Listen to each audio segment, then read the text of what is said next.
예, 안녕하셨습니까? 예, 반갑습니다. 우리 귀한 찬미로 하나님 앞에 영광을 돌려주셔서 감사를 드립니다. 고린도전서 11장 23절에서 26절까지 있는 말씀을 읽도록 하겠습니다. 고린도전서 11장 23절에서 26절입니다.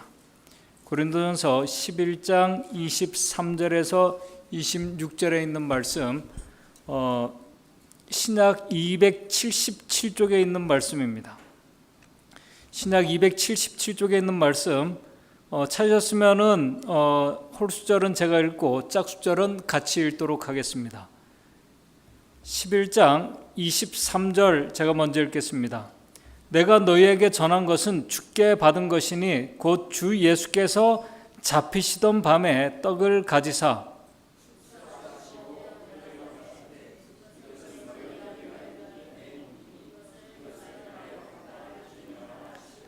식사 후에 또한 이와 같이 잔을 가지시고 가라사대 이 잔은 내 피로 세운 새 언약이니 이것을 행하여 마실 때마다 나를 기념하라 하셨으니 내가 이 떡을 먹으며 이 잔을 마실 때마다 주의 죽으심을 오실 때까지 전하는 것이니라. 오늘 2024년 마지막 안식일, 오늘 이 세족 예식과 성만찬 예식을 우리가 하는 날입니다. 성만찬 예식은 예수님께서 잡히시기 바로 전에 제자들과 가진 마지막 만찬 때를 말합니다. 이 예식에 우리 교회 요람에는 참여하기를 원하는 모든 분들은 우리 그 증언의 말씀에는 모두가 참여할 수 있다고 그렇게 말씀을 하고 있습니다. 성만찬 예식에 대한 말씀이 마태복음 26장과 마가복음 14장과 누가복음 22장과 요한복음 13장에 기록되어 있습니다. 그리고 오늘 바울이 기록한 고린도전서 11장 23절과 26절에도 있습니다. 그런데 마태와 마가는 오늘 이 본문의 말씀에 있는 이 말씀을 마태하고 마가는 기록하고 있지 않습니다. 마태하고 마가는 이것을 행하여 나를 기념하라는 이 말씀이 기록되어 있지 않습니다. 단지 마태복음 26장에 보게 되면은 이제부터 내 아버지의 나라에서 새 곳으로 너희와 함께 마시는 날까지 마시지 아니하리라는 그 말씀만 마태복음과 마가복음에 있습니다. 그러나 그 만찬 자리에 없었던 누가와 바울은 누가복음 22장과 19절 그다음에 고린도전서 11장 24절 25절에 이것을 행하여 나를 기념하라고 그 자리에 참여하지 않았던 바울이 또 말씀하고 있습니다. 왜 이 예식을 행하면서 그분을 기념하라고 하신 것일까요? 그리고 그 자리에 없었던 이 바울은 성만찬 예식을 행하면서 예수님을 기념하라는 이 말씀을 누구한테 듣고 이 말씀을 우리에게 전해주신 걸까요? 여기에 대해서 바울은 고린도전서 11장 23절에 이렇게 말씀합니다. 내가 너희에게 전한 것은, 지금 이 전하고 있는 것은 주께 받은 것이니 곧 예수께서 잡히시던 밤에 떡을 가지사라고 이렇게 말씀합니다. 사도 바울이 그 자리에 만찬 자리에 없었지만은 예수님께서 그에게 주신 계시를 통해서 그에게 주셨기 때문에 이 예식을 통해서 예수님께서 그에게 말씀하신 대로 그는 이 예식을 행하여 나를 기념하라고 오늘 우리에게 말씀하고 있습니다. 그렇다면 이 예식을 통해서 우리가 어떻게 예수님을 기념할 수 있을까요? 기념한다는 그 말의 의미는 어떤 사건이나 어떤 특별한 그 의미 있는 일을 기억한다는 말입니다. 묵상한다는 말입니다. 그리고 그것을 기억하고 묵상하면서 또 감사하고 찬양하며 무엇인가를 새롭게 결심한다는 의미가 이 기념한다는 그 말 속에 다 포함되어 있습니다. 그래서 오늘 우리도 이 예식을 통해서 예수님을 우리가 생각하고 묵상하면서 우리가 감사하고 찬양하며 우리가 경배드리며 우리가 이 예식을 통해서 우리가 새롭게 결심하는 그런 시간을 가집니다. 성경에는 우리가 예수님을 묵상하고 또 기억해야 할 내용들이 참 많이 있습니다. 창조주께서 이 잿된 사상에 이 어린 아이로 오신 것, 인간의 아들로 오신 것, 죽을 수밖에 없는 죄인들을 구원하기 위해서 직접 이 세상에 오신 이 사건은 정말 우리가 영원히 기억하고 기념해야 할 아주 중요한 사건입니다. 그런데 하나님의 말씀에는 예수님의 탄생을 기념하라고 그렇게 말씀하고 있지 않습니다. 그분의 감동적인 공생애나 봉사와 기적들, 우리가 기억하고 묵상할 내용들이 많이 있습니다. 그러나 성경에는 그러한 주제들을 기념하라고 말씀하고 있지 않습니다. 오히려 그분의 아주 비참한 죽음을 생각해 하는 최후의 만찬의 그 때를 말씀하시면서 그 예식을 행하면서 기념하라고 말씀하고 있습니다. 그렇다면 이 그리스도인들이 이 예식을, 이 말씀을 기억하고 그 예식을 행하면서 기념할 때 우리에게 어떤 축복들을 경험하게 하시기 위해서 예수님께서 그 말씀을 우리에게 주신 것일까? 오늘 이 시간 짧은 말씀이지만 성만찬 예식에 들어가기 앞서 오늘 잘 아시는 고린도전서 11장 23절에서 26절의 말씀을 중심으로 오늘 우리가 믿음으로 이 예식에 참여하면서 우리가 예수님을 기억하고 기념할 때 주어지는 축복들이 무엇인지를 좀 같이 생각해 보면서 교훈을 얻고자 합니다. 이 본문의 말씀 고린도전서 11장 23절 25절에는 이렇게 말씀을 합니다. 다시 보겠습니다. 내가 너희에게 전한 것은 주께 받은 것이니 곧 예수께서 잡히시던 밤에 떡을 가지사 축사하시고 떼어 가라사대 이것은 너희를 위하는 내 몸이니 이것을 행하여 나를 기념하라 하시고 25절 19에 또한 이와 같이 잔을 가지시고 가라사대 이 잔은 내 피로 세운 새 언약이니 이것을 행하여 마실 때마다 나를 기념하라 라고 계속 반복해서 말씀하고 있습니다. 이 잔은 내 피로 세운 새 언약이니 이것을 행하여 마실 때마다 나를 기념하라. 성만찬 예식은 예수님의 십자가의 희생과 죽으심을 빼놓고 생각할 수 없는 예식입니다. 다시 말해서 하나님의 구속의 관점에서 이 예식을 우리가 생각하고 이해하고 이 예식에 임하라는 것입니다. 구속의 관점으로 우리가 이 예식을 바라보고 생각하면서 임하라는 것입니다. 그러면서 기념하라는 것입니다. 오늘 우리가 구속의 배경으로 이 말씀을 보게 되면은 창조주 하나님께서 왜 사람의 아들로 인간의 아들로 오셨는지를 우리가 생각할 수밖에 없습니다. 여러분들이 잘 아시는 것처럼 창세기를 보시게 되면은 인간이 처음 창조되었을 때에는 우리의 조상은 외형과 품성이 하나님의 형상대로 창조되었다고 창세기 1장 26절 27절에 말씀합니다. 부조와 선지자에도 사람은 외모나 품성에 있어서 모두 하나님의 형상을 지니게 되었다고 말씀하고 있습니다. 그러면서 이렇게 말씀합니다. 그리스도만이 아버지의 본체의 형상이시나 사람은 하나님의 모양으로 지음을 받았다. 그의 본성은 하나님의 뜻과 조화되었다. 우리의 조상은 처음 창조됐을 때 우리의 이 본성이 하나님의 뜻과 일치되는 본성을 가졌다고 말씀합니다. 이 말은 뭐냐면 인간의 마음이 하나님의 마음과 일치했다는 것입니다. 여러분들 행복한 삶의 조건 중에 제일 첫 번째고 제일 중요한 조건이 마음이 일치가 되는 것입니다. 마음이 하나가 되는 것이 제일 중요합니다. 여러분들 다 경험해 보셔서 아시겠지만은 우리의 마음이 다르면은 우리의 마음이 일치하지 않으면은요 정말 힘들고 어렵습니다. 정말 힘들고 어려워요. 그래서 우리의 믿음의 생활 마찬가지입니다. 가족에서도 마찬가지입니다. 마음이 다르면은 행복이 아니라 불행한 삶이 시작됩니다. 마음이 다르면은 분란이 일어납니다. 불평이 일어납니다. 불만이 생깁니다. 불행해집니다. 여기서 우리의 조상들의 마음이 하나님의 마음과 일치했다는 말은 우리 증언의 말씀에 조상들은 하나님의 마음과 그분께서 하시는 일들을 이해하고 있었다는 그 말입니다. 인간이 하나님의 하시는 일을 이해한다. 이거는 정말 신기하고 놀라운 그런 경험입니다. 부조 선지자 45쪽에 이렇게 말씀합니다.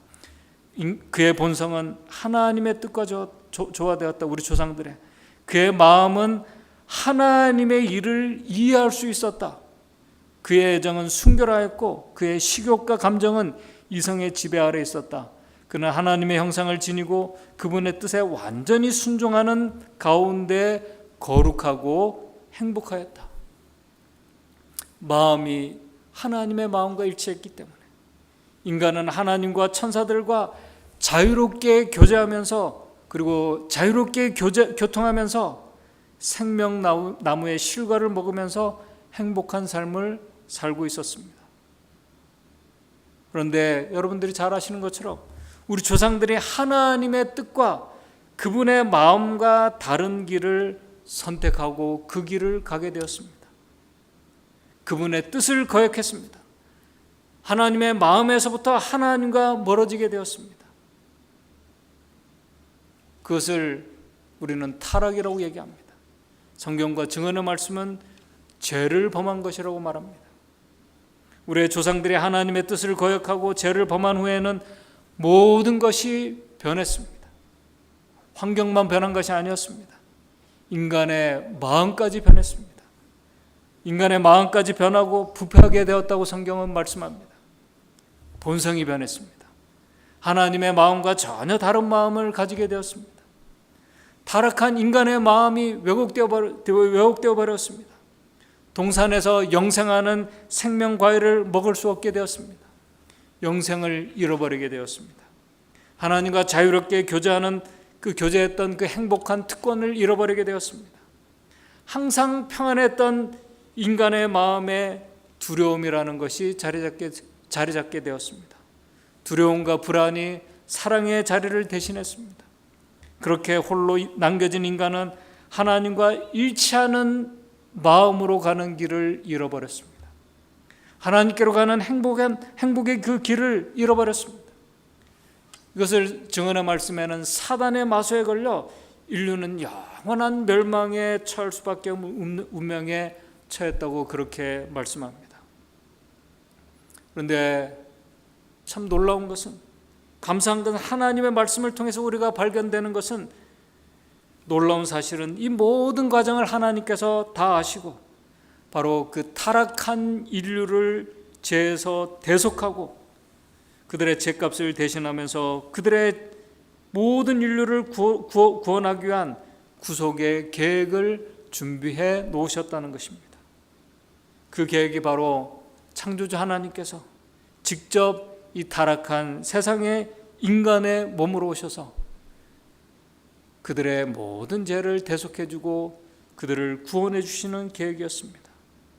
오늘 우리는 이 구속의 놀라운 계획과 이 사랑의 이상이 얼마나 크고 높고 위대하고 정말 얼마나 큰 계획인지 우리는 잘 모릅니다. 재림교회 주석에는 이렇게 말씀합니다.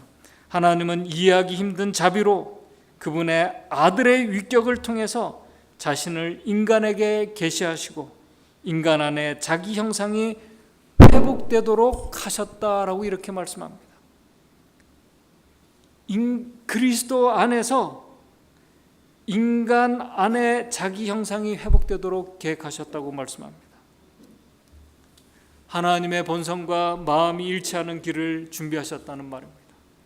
회복의 길을 준비하셨다는 것입니다. 다시 하나님과 교제할 수 있는 길을 준비하셨습니다. 그리고 영생하는 양식을 다시 먹으며 그분과 교제할 수 있는 길을 바로 아들 예수 그리스도를 통해서 준비하셨고 그 계획을 2000년 전에 오셔서 실행하셨습니다. 지금 제자들과 최후의 만찬 자리에서 지금 그 구속의 계획, 회복에 대한 말씀을 지금 하고 계신 것입니다. 그 내용이 바로 고린도전서 11장 23절에서 26절입니다. 다시 하나님과 교제하며 영생하는 양식을 먹을 수 있는 길을 지금 알려주고 계신 그 말씀이 바로 고린도전서 11장 23절에서 26절 말씀입니다. 11장 24절에 이렇게 말씀합니다. 여러분들이 이 말씀을 잘 한번 묵상하면서 새겨보시기 바랍니다. 축사하시고 떼어 가라사대 이것은 너희를 위하는 내 몸이니 이것을 행하여 나를 기념하라 하시고, 떡을 떼어 가라사대 이것은 너희를 위하는 내 몸이니. 성경의 요한복음에 예수님은 자신을 뭐라고 말씀합니까? 생명의 떡이라고 말씀합니다. 예수님 당신 자신을 생명의 떡, 양식이라고 말씀하셨습니다. 요한복음 6장 48절에서 55절에 이렇게 말씀을 합니다. 요한복음 6장 48절에서 55절에 이렇게 말씀을 주고 있습니다. 요한복음 6장 48절에서 55절입니다. 여기 보게 되면 이렇게 말씀합니다. 48절 내가 곧 생명의 떡이로다. 50절 이는 하늘로서 내려오는 떡이니 사람으로 하여금 먹고 죽지 아니하게 하는 것이니라. 나는 하늘로서 내려온 산떡이니 사람이 이 떡을 먹으면은 뭐예요? 영생하리라. 영원히 죽을 수밖에 없는 자들이 이 떡을 먹으면은 영생하리라. 나의 줄 떡은 곧 세상의 생명을 위한 뭐예요? 내 살이로라 하시니라. 지금 이 말씀을 예수님께서 고린도전서에 이 복음의 말씀을 하고 계신 것입니다. 그런데 52절에 보게 되면 이 말을 들은 유대인들이 뭐라고 얘기합니까? 6장 52절 유대인들이 이러므로 유대인들이 서로 다투어 가로되 이 사람이 어찌 제 살을 우리에게 주어 먹게 하겠느냐. 53절 예수께서 이르시되 내가 진실로 진실로 너에게 이르노니 인자의 살을 먹지 아니하고 인자의 피를 마시지 아니하면은 너희 속에 생명이 없느니라. 내 살을 먹고 내 피를 마시는 자는 영생을 뭐예요? 가질 것이 아니고 가졌고 마지막 날에 내가 그를 다시 살리리니. 55절 내 살은 참된 양식이요 내 피는 참된 음료로다 라고 이렇게 말씀하고 있습니다. 지금 이 성만찬 자리에 마지막 최후의 만찬 자리에 정말 예수님의 놀라운 복음의 말씀을 지금 하고 계신 것입니다. 오늘 우리가 지금 이 예식에 우리가 참여하고 들어가면서 이 구속의 놀라운 복음의 은혜를 우리가 그 사랑을 조금이라도 생각하고 깨닫고 알기를 주님께서 원하십니다. 그렇다면 우리가 이 예식을 행하면서 어떻게 그분을 기념하며 그 기념을 통해서 하나님과 다시 교통하며 그분께서 주신 이 생명의 양식, 영생하는 그 양식, 그 떡을, 살을 우리가 어떻게 먹을 수 있을까요? 그 길을 바로 고린도전서 11장 24절 25절에서 우리에게 알려주고 계신 것입니다. 그 회복의 길을 알려주고 계신 거예요. 하나님의 이 생명의 떡이신, 우리 성경은 예수님을 당신 자신을 생명의 양식 떡이라고 말씀하시면서 동시에 그분을 자신을 하나님의 말씀이라고 이렇게 말씀하십니다. 생명의 떡이시고 하나님의 말씀을 우리가 믿음으로 받아들이고 그 받아들인 그 말씀에 자신이 완전히 동화되는 것을 그분의 몸을 먹고 그분의 피를 마시는 것으로 우리 증언의 말씀은 우리에게 말씀하고 있습니다. 성만찬 예식 때 뗀 떡은 인간의 육신의 그 생명의 양식을 통해서 우리 육신이 그것을 얻고 섭취하는 것처럼 우리 십자가의 대속의 그 사랑, 은혜와 사랑 앞에서 우리가 진심으로 자신의 악한 모습을 우리가 깨닫고 그 다음에 회개하고 그 다음에 영적인 이 생명의 양식인 말씀이신 예수 그리스도를 우리의 말씀에 우리가 믿음으로 받아들이고 그 말씀에 자신이 완전히 동화되고 녹아지는 것을 지금 말씀하고 있는 것입니다. 바로 여기에 놀라운 복음이 있고 여기에 놀라운 이 기적의 이 신비가 바로 여기에 들어있다는 사실입니다. 시대 소망에 이렇게 말씀합니다. 이 말씀을 읽으면서 오늘 좀 말씀을 정리하도록 하겠습니다. 시대 소망 660쪽 661쪽에 이렇게 말씀합니다. 우리의 영적 생활에 하나님의 말씀은 얼마나 더욱 그러한가. 예수께서는 내 살을 먹고 내 피를 마시는 자는 영생을 가졌다고 선언하셨다. 우리를 위하여 갈바리의 십자가 위에서 버리신 생명을 우리가 받아들임으로 우리는 거룩한 생애를 살 수 있다. 그리고 그분의 말씀을 받아들이고 그분이 명하신 일을 행함으로 우리는 이 생명을 받아들인다. 이렇게 하여 우리는 그리스도와 하나가 된다.